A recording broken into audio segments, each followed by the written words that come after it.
Il y a tellement de chroniqueurs sur les plateaux de télévision. Quel est leur rôle au juste? Moi, je veux savoir à combien ils sont payés même au juste. Et puis, c'est eux qui sont là et puis dénigrent les gens et puis manquent du respect aux gens, quoi. Pourtant, ils n'ont jamais rien créé. Ils sont là, peut-être qu'on les paye par mois 50 000 francs CFA. Et puis, je ne sais même pas si ça vaut 50 000 francs CFA parce que ceux-là, certainement que c'est 20 000 francs ou 25 000 francs qu'on les paye. Et puis, c'est eux qui font la gueule, quoi. Ils viennent manquer du respect aux gens. Ils sont là, surtout sur le plateau de Yves Dero. Yves Dero, c'est la femme la plus hypocrite de la terre. Cette femme, moi, on m'avait déjà parlé. Beaucoup de personnes m'avaient dit qui elle était et tout et tout.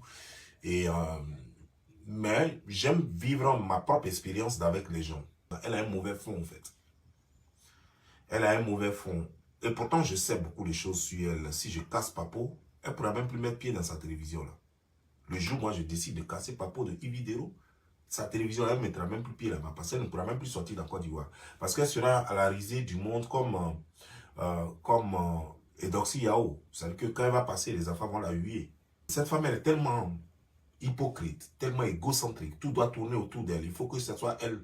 C'est-à-dire qu'elle est prête à écraser tout le monde pour atteindre ses objectifs. Et c'est malheureux. Je l'ai défendu par moment face à Bapa, cette femme en état de putréfaction. Je l'ai défendu face à cette femme lorsque cette femme a dit que elle avait la paix de 20h30 jusqu'à 6h du matin. J'ai compris que non, c'était pas possible. Je l'ai défendu. Je l'ai défendu parce qu'elle faisait pitié. Parce que moi, il y a que, voilà, je suis sentimental. Contrairement à ce que les gens pensent, je suis sentimental. Et donc, je l'ai défendue parce qu'elle faisait pitié, parce qu'il n'y avait personne pour la défendre, parce qu'elle s'y prenait mal, parce qu'elle était aux abois. C'était un désarroi total dans son camp. Mais elle, ingrate qu'elle est, égocentrique, égoïste qu'elle est, inutile qu'elle est, inintelligente qu'elle est, elle s'est permise d'aller sur sa page et me fustiger avec ses amis qui étaient sur le plateau, soi-disant des chroniqueurs, des gens que moi je peux nourrir toute leur vie, des gens qui viennent s'asseoir là, y compris Yves Dero, elle-même qui n'a rien du tout et qui est toujours en train de faire croire qu'elle a quelque chose. Cette tapette avec ses mollets durs, on dirait, bosse de bœuf là, elle se permet de venir sur sa plateforme pour se moquer de moi, pour me tourner en ridicule, alors que tous ceux qui étaient assis sur leur plateau, je peux les nourrir, je peux changer leur destin, je peux changer leur vie, et ça n'a rien à voir parce que j'ai décidé d'être blogueur, donc ils pensent que, ouais, que ce Toby-là, c'est moi, quoi, en fait. Et ça m'a choqué, ça m'a choqué. Mais je suis sorti une seule fois seulement sur elle. Je crois qu'elle a compris sa place. Et eux tous, d'ailleurs, ils ont compris qu'il y a des choses. Moi, ils ne peuvent pas prendre leur télévision pour faire de l'argent sur mon dos. C'est-à-dire qu'ils ne peuvent pas prendre leur télévision, m'insulter sur leur télévision puis faire de l'argent. Non, je ne peux pas accepter ça. Ça, là, je ne peux pas accepter ça. Et donc, c'est ce qu'il faut faire, Vital. Si tu vois que Yves Dero te fait chose, si tu connais ses papos, tu casses tous ses papos, puis ça ne va pas quelque part. Parce qu'elle, d'abord, qui aime parler de mariage, qui parle de ton mariage vital, il faut lui demander, elle est mariée au père de son enfant qu'elle vient d'avoir. C'est quand elle a été mariée, c'est à quel jour, dans quelle mairie elle a été déjà mariée. Voilà une pembèche qui est là, qui pond les enfants, à tout moment, on dirait des œufs, et qui est là, qui n'est pas mariée, qui connaît même pas sa situation matrimoniale, et qui va passer son temps à taquiner les gens sur le mariage. Normalement, en Côte d'Ivoire, quand on parle de mariage, il y a des gens qui devraient se taire à jamais, tels que Yves Dero. Parce qu'elle ne connaîtra jamais le mariage. À moins qu'elle paye quelqu'un pour faire un mariage comédien, un mariage comédie, là c'est possible. Parce que je ne vois pas quelqu'un qui pourra... Parce que pour avoir un mari, ça veut dire que tu peux coucher avec une fille, ne serait-ce que 30 secondes, et puis elle peut tomber enceinte de toi. Et puis avoir même des triplés. Mais prendre une femme pour dire je vis avec elle, c'est que cette femme doit avoir des aptitudes, c'est-à-dire un bon comportement. Et Yves Dero n'a pas, parce que son fond est noir. Parce qu'elle a un mauvais fond. Donc elle ne peut pas. Elle a du talent dans le domaine de la comédie, j'ai vu, j'apprécie. Elle peut faire beaucoup de choses, mais elle a un mauvais fond. Et ça, c'est ce qui va créer le blocus chaque fois. Et c'est dommage. Donc, Vital, tu as parlé d'un certain gars court sur le plateau. Moi, je ne sais pas ces parasites-là. Je ne sais pas ce qu'il faut. En fait, la Côte d'Ivoire a créé des nouveaux métiers où des gens se disent chroniqueurs. Ils vont s'asseoir sur des choses, sur des plateaux de télévision et puis créer le buzz. Moi, je les appelle des blogueurs. Ce sont des blogueurs qui sont en mal de leur être. Ce sont des blogueurs qui sont à balle de leur être et qui se pavardent sur les télévisions. Quand ils n'ont rien à faire, ils touchent les gens qui peuvent leur répondre pour faire un peu de buzz sur leur plateau de télévision et c'est tout. Ces gens n'ont rien. Ils n'ont même pas de niveau d'études. Ils n'ont rien. C'est des autodidactes. C'est des gens qui ont pris les livres de leur petit frère ou de leur petit frère ou de leur petite sœur. Hein? Les livres d'école du primaire de leur petit frère ou de leur petite sœur pour apprendre comment on écrit même leur propre nom et pour apprendre comment on répète le A, B, C, D jusqu'à Z, l'alphabet. Donc, ce genre de personnes-là, qu'est-ce qu'on peut en faire? Qui se sont retrouvés par hasard dans une télévision où il s'agit de chroniqueurs, à demander leur salaire. Parce que voilà des gens qui ne vous diront jamais leur salaire, parce que leur salaire est insignifiant. Des gens qui ne touchent même pas le SMIC en Côte d'Ivoire. Le SMIC fait plus de 60 000 francs CFA en Côte d'Ivoire. Et des gens qui ne touchent même pas 60 000 francs CFA. Leur salaire s'arrête à 45 000 francs, 50 000 francs. Et c'est eux qui vont venir là parler aux gens. D'autres comme les Anaconda qui touchent juste le SMIC de 60 000 francs. C'est eux qui viennent là et puis vont parler aux gens alors qu'ils ont tellement de soucis dans la vie. Ils ont tellement, par exemple, Anaconda, il a un pied à réparer et ça lui prendra toute la vie pour réparer ce pied. Ça ne l'inquiète pas et il n'en parle pas. Mais c'est lui qui va rester là en train d'insulter les gens et manquer du respect aux gens. Et ça, c'est des choses qui doivent s'arrêter. C'est des choses qui doivent s'arrêter parce que moi, je ne m'amuse pas. Parce que le jour où moi, Anaconda, par exemple, si jamais il fait l'erreur encore de parler de moi, je vais prendre son pied là.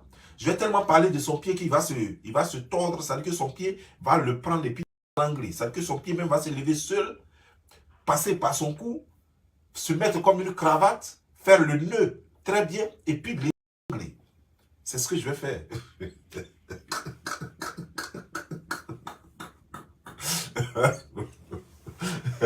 J'aimerais voir ce jour-là. J'aimerais voir ce jour-là. Bon Dieu. Parce qu'il y a des gens qui n'en valent pas la peine. Vous voyez, quand vous voyez Anaconda, par exemple, lui, il est édenté, il n'a pas de dents. Un monsieur qu'on a pris, on a pris un menuisier, hein, on a pris un menuisier, un charpentier qu'on a pris, et puis il a taillé du bois qui lui a foutu dans la gueule, comme un caïman. Donc voilà, quelqu'un dont les dents sont séparées comme un caïman. On dirait un piqué sur la roue de Divo. Voilà. Et c'est lui-là qui va aussi se permettre de parler aux gens. Il est toujours habillé comme un zébré. Il est toujours habillé comme un pitre. Et c'est lui qui va manquer du respect aux gens. Il va falloir que ce genre de choses s'arrête. Et puis quand ils n'ont plus rien à dire sur leur chaîne, au lieu d'aller interroger les vieux au village pour demander quels sont leurs problèmes au village, c'est nous, ils vont venir attaquer. Ah non, non, non, ça c'est mal me connaître. Moi, tu me fais ça. Anaconda, toi qui ne sais même pas comment tu fais pour essuyer ton cul. Parce que ton propre bras n'arrive pas dans ta... Je vais t'apprendre à essuyer ton cul. Ah non, oui, oui. Moi, je ne vais pas te louper. Je ne vais pas te louper, je vais te faire ça propre. Voilà. Toi, comme ça, ta tête est plus grosse que ta poitrine. Voilà, quelqu'un comme ça, toi, tu vas te mettre là aussi en train de parler des gens. Conneries comme ça. Yves Dero connaît la vérité. Elle sait très bien dans quoi je suis. Si elle est dans Buzz ou bien si elle est dans la réalité, là, Yves Dero, là, elle sait. Alors pourquoi...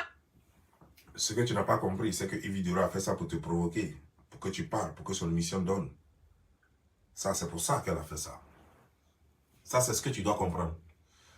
Elle sait très bien, elle connaît très bien ta vie. Elle sait que tu as une vie rangée désormais et tout et tout. Mais il faut qu'elle donne, elle mente sur toi pour que tu sortes, tu la clashes et qu'on parle un peu d'elle.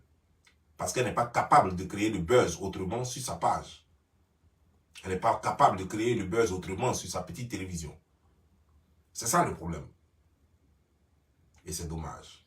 Oh, je sors un Marco. Marco, je le connais. Hein, je sors un Marco maintenant et tout. Ça veut dire que ça lutte garçon parce qu'elle a besoin de s'accrocher à un homme. Parce que le coupé décalé ne fait pas vivre.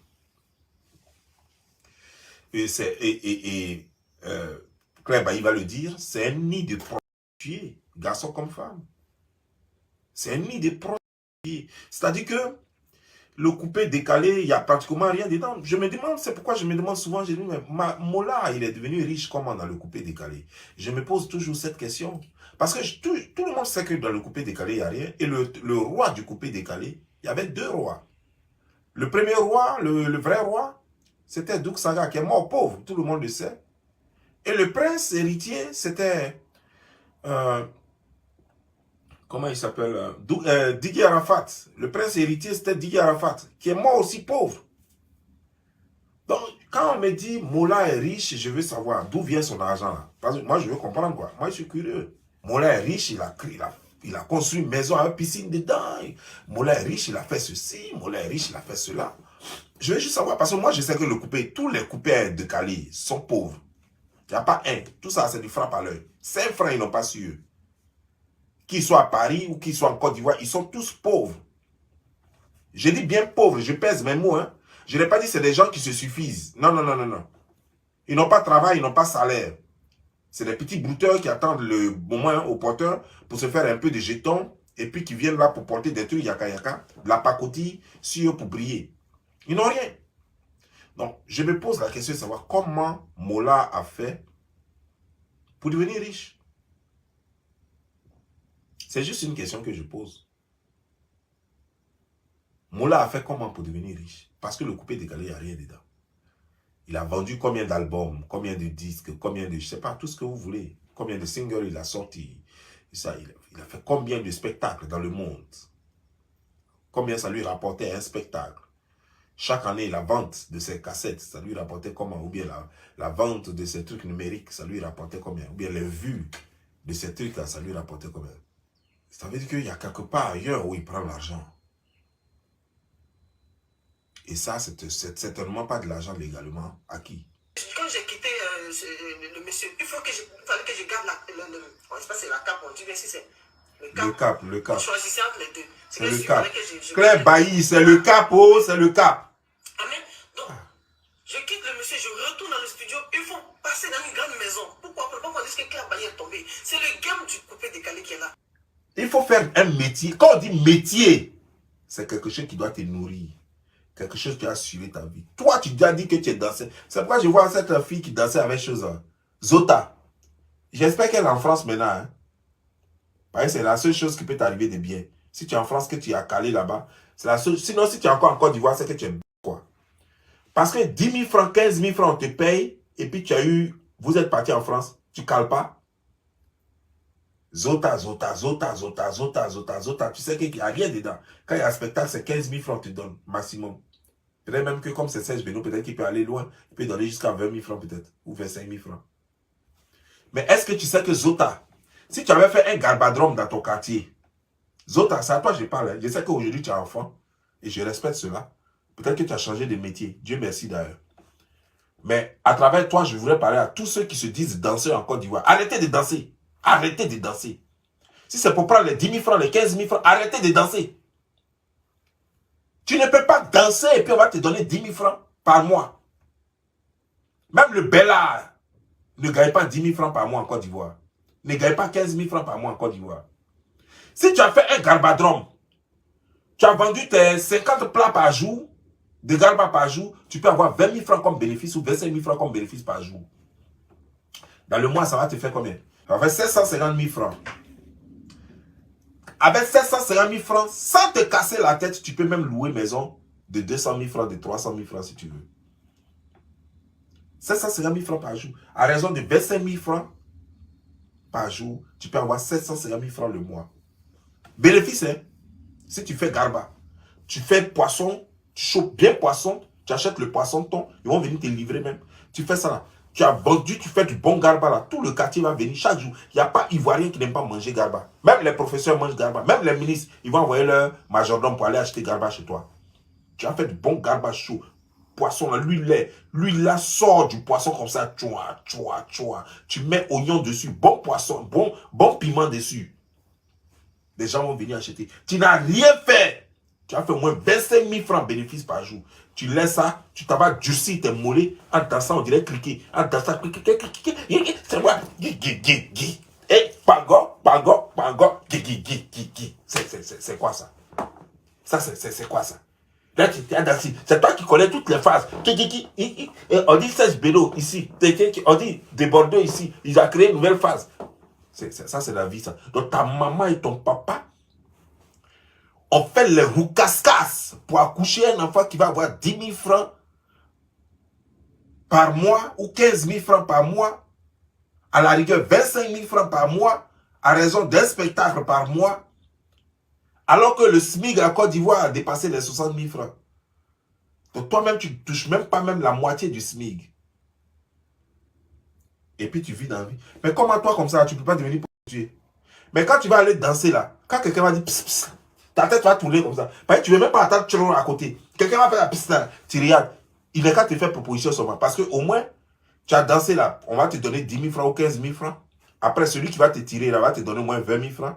Ça te fait moins 35 000 francs pour la soirée. Et vous êtes tous, vous devenez, voilà comment vous devenez tous des prostituées. Et c'est ce que je veux que vous arrêtez. Allez-y travailler. Si tu fais mécanique, tu t'as trouvé quelqu'un, un vulgarisateur. Tu t'as trouvé un vulgarisateur qui te dit, faut me soulever mes pneus là, et puis moi je vais coller les pneus, puis on va mettre ça dans la voiture des gens. Ça peut te donner l'argent. Par jour, tu n'as rien eu, tu vas avoir 10 000 francs par jour. Et ça va te faire 300 000 francs le mois. Il y a des peines de petits boulots que vous pouvez faire. Vous dites que vous voulez danser parce que vous voulez être star. C'est comme ça. Vital, aujourd'hui, là, elle a dansé jusqu'à elle a compris qu'il n'y a rien dedans. On lui a donné les 10 000 francs, les 15 000 francs aussi, jusqu'à elle a compris qu'il n'y a rien dedans. Elle dit non, elle veut chanter elle-même maintenant. Même dans la chanson encore, il n'y a rien dedans. Parce que elle ne sait pas chanter, mais elle veut chanter parce que là où elle est quittée là, et puis là où elle veut partir encore mieux que là où elle est quittée là. Parce que dans danser là, elle a 10 000, 15 000 francs lorsqu'il y a un spectacle. Si elle chante, peut-être qu'elle aura un peu plus que ça. Si elle chante, peut-être que c'est elle qu'on verra. Et puis, il aura plus de dragueurs. Parce que même quand elle est danseuse, même la personne la drague là-bas, parce que personne ne la remarque. Tout le monde regarde le chanteur ou la chanteuse. C'est pas elle qu'on regarde. Tout le monde regarde le chanteur ou la chanteuse. Donc, les danseurs, les danseuses, on ne les voit pas. Mais quand elle va dire, je chante maintenant, même si elle ne sait pas chanter, les gens vont regarder sa beauté, on va regarder ses fesses. Désormais, le marché va changer. On va lui donner un peu. Voilà pourquoi ces filles-là, de chanteuses, de danseuses, elles veulent devenir chanteuses, même quand elles n'ont pas de talent. Parce que normalement, quand tu veux faire un métier, il faut avoir un talent d'abord. Il faut avoir un talent et tout le monde reconnaît d'abord dans ta famille que tu as vraiment le talent. Dans ta famille d'abord. Tout le monde, tes amis, ta famille, tout le monde doit reconnaître que tu as ce talent-là. Et c'est en fonction de ça, maintenant, on dit, ah, on trouve maintenant quelqu'un, ah, ta soeur ou bien ta nièce, ah, elle chante bien, hey, tu l'as déjà écouté? Ah bon, c'est ma nièce qui chante comme ça. Ah oui, même à l'église, la chanson de l'église la fois dernière, non. Elle a fait feu là-bas. Ah non, bon, on va trouver quelqu'un et puis on va lui faire une cassette alors. Voilà comment on devient chanteur. C'est que déjà, reconnaît ton mérite. Et puis maintenant, il t'accompagne. Mais tu forces dans quelque chose. Tu ne sais pas chanter, tu dis, je vais chanter. Tout simplement parce que tu veux forcément être star. Et pourtant, par exemple, toi, Vital, si tu te permettais de faire du gabadron, même si tu avais payé seulement 2 frigos, des gaillards frigos comme ça, comme mon bureau là. Tu avais payé 2 frigos comme ça au port. Au port. Tu avais payé 2 frigos comme ça au port, tu mets du poisson dedans. Les gens viennent payer le poisson. Je te jure que tu peux taper 100 000 francs par jour de bénéfices. Tu payes 2 frigos, gaillards frigos comme ça. Les frigos là sont un peu chers, mais tu arrêtes de te débrouiller jusqu'à payer frigo là. Tu payes 2 frigos comme ça, tu mets du poisson dedans. Les femmes là vont venir payer le poisson avec toi. Tu vas leur vendre. Toi, tu payes le poisson avec les pêcheurs qui viennent directement de l'eau là. Tu payes le poisson, tu mets le poisson dans ton frigo là-bas. Et puis toi, tu revends ça aux gens. La place là, tu loues la place là, avec les conteneurs là. Tu loues ça un peu parce que c'est là-bas que vous gardez vos trucs. Quand le soir, vous venez vous fermer et puis tout. Et puis c'est fini. Tu vas te taper 100 000 francs par jour. Si tu avais fait ça à 100 000 francs par jour, je crois qu'aujourd'hui là, tu n'avais pas été en train de parler de Marco. Ça fait 3 millions. Tu vas avoir 3 millions par mois. Dans 3 millions par mois, tu peux te permettre même de louer une maison de 500 000 francs. Ton cœur ne va pas. Tu n'avais pas parlé de Marco. Toi-même, tu vas aller donner travail à Marco. Tu parles d'avion. Moi, je prends avion, je voyage. Avion, c'est quoi? Donc, nous qui avons pris avion, au moment où moi, toi, tu étais encore danseuse là, et puis tu ne savais même pas comment on prenait avion là. Nous, on va dire quoi maintenant? Tu as vu sur nos têtes là, est-ce qu'ils ont dessiné billet d'avion? Ce que tu t'en vas chercher là, quand tu prends avion là, c'est ça qui est important. Quand tu vas en Chine pour chercher tes pièces détachées là, ça, c'est bon avion. Quand tu vas en Corée, pour acheter tes voitures de location, les voitures deuxième main là, pour revenir les vendre là. Ça, c'est bon avion. Mais quand tu prends avion pour le plaisir, pour le loisir, c'est pas avion. Maintenant, je prends avion, je fais spectacle. Tes spectacles, on te paye combien par spectacle? Quand tu as fait les spectacles. Parce que vous allez faire des spectacles où on vous donne 500 000 francs pour combien de mois rester sans spectacle? Tu vas rester dans l'année, tu vas rester 8 mois sans spectacle et on va te proposer un spectacle à 500 000 francs, bien à 1 million, tu vas trouver que c'est beaucoup d'argent. Après 8 mois, on te propose 1 million. Il faut prendre 1 million, il faut diviser ça par 8. Tu vas voir que ça fait juste 100 et quelques mille francs que tu gagnes par mois. Est-ce que ça peut te faire vivre? Tu seras obligé de te prostituer. Vous cherchez le garçon qui va venir vous marier pour changer votre situation.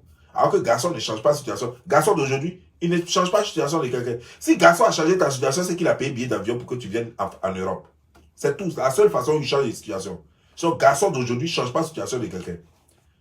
S'il a changé ta situation, c'est que toi tu es en Afrique et puis tu as dit, viens, tu vas me marier, Viens, tu vas me marier, je suis aux États-Unis, tu as laissé près de moi. Là, il vient de changer ta situation parce que désormais, tu as les mêmes opportunités que lui.